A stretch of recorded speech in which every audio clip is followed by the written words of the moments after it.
The haunted doll. It started with an innocent purchase. Emily had always been drawn to vintage things, and when she stumbled upon an old porcelain doll at a small antique shop in town, she couldn't resist.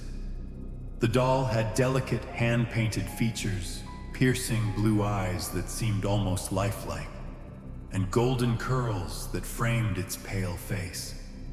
It wore a tattered Victorian-style dress, and though it had clearly aged, something about it felt special. The shopkeeper, an elderly woman with sharp, knowing eyes, hesitated before ringing up the purchase. "Are you sure you want this one?" she asked. "Some things carry history. Not all history is good." Emily chuckled, dismissing the old woman's cryptic words as superstition. "I think she's beautiful," she said, cradling the doll in her arms. The shopkeeper sighed but wrapped it carefully before handing it over. The moment Emily brought the doll home, strange things began to happen. At first, they were minor, doors creaking open on their own, the occasional flicker of lights, and a persistent cold spot in the room where the doll was placed. But soon, the occurrences grew more unsettling. One night, as she lay in bed scrolling through her phone, she heard it, the soft sound of a giggle. It was faint but unmistakable, like a child's laughter drifting through the house. Emily sat up, heart pounding, and listened. The room was silent. Shaking it off as an overactive imagination, she tried to sleep. The following morning, she found the doll sitting on the floor, facing her bed. She was certain she had placed it on the high shelf the night before. Puzzled but refusing to let fear take over, she returned it to the shelf. The disturbances escalated.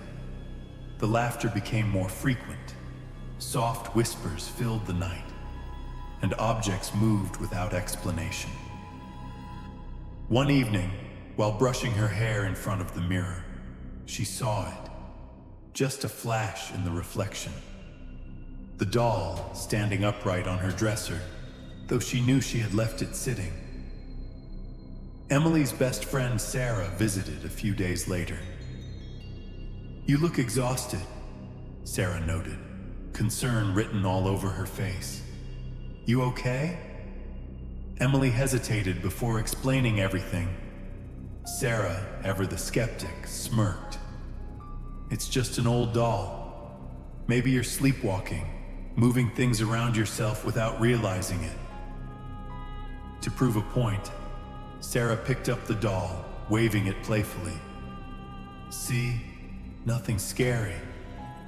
But as soon as she set it down, the lights flickered violently, and a loud thud echoed from upstairs.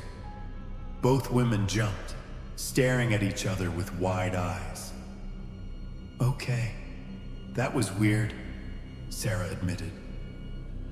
Determined to uncover the mystery, Emily researched the doll's origins. She returned to the antique shop, but the shopkeeper was gone. The store had been permanently closed, the windows dark and dusty. Frustrated, Emily turned to the internet, searching for anything about haunted dolls or possessed antiques. What she found sent a chill down her spine. Dolls, especially those from the Victorian era, were sometimes used to house spirits, whether by accident or through rituals meant to trap wandering souls. Some were believed to be innocent, while others were not.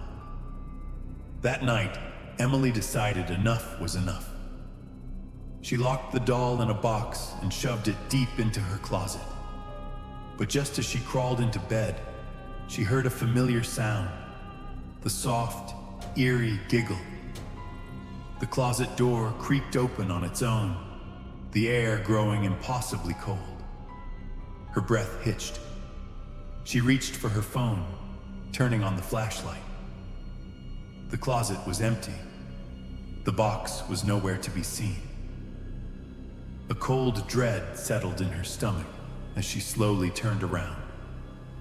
The doll was back on her dresser, its unblinking blue eyes staring right at her.